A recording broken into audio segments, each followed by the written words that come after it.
welcome to this week's edition of the Energy Action Market Wrap, where we let you know what's happened in the energy markets in the past week. My name is Andy Young, and I'm the General Manager of Business Services here at Energy Action.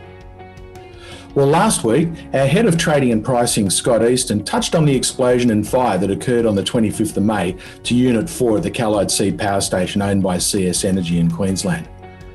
This week, I'd like to talk a little more about the impacts this event has had on spot prices, wholesale contract prices, and also retail contract prices for large market customers. But let's have a look at spot prices first.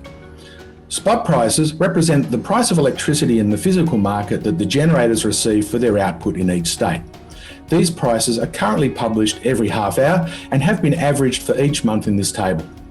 As you can see, these prices have been broadly trending higher in each region since January.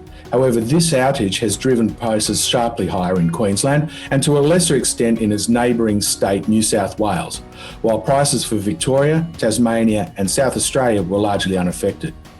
You can see that prices for May in Queensland were averaging at just over $47 a megawatt hour up until the 24th of the month when the outage occurred, but then rose to over $62 a megawatt hour for the month after that, representing a 32% price increase.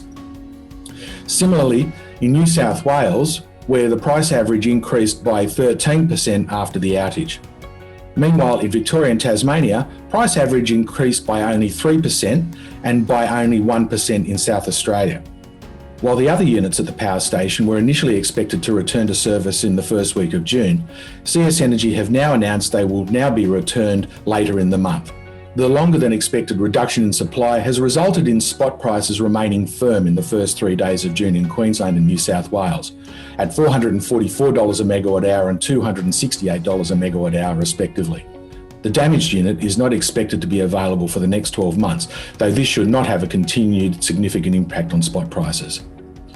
While it's hard to understand why a short-term supply disruption would impact wholesale contract prices for the next 3 years, market sentiment has indeed driven prices higher in Queensland and New South Wales for 2022 and 2023 contracts. It's worth noting, however, that the contract prices for all NEM states had already been increasing since February, as seen by the trend lines in these charts, and that the latest event in Queensland only adds support to that already established trend.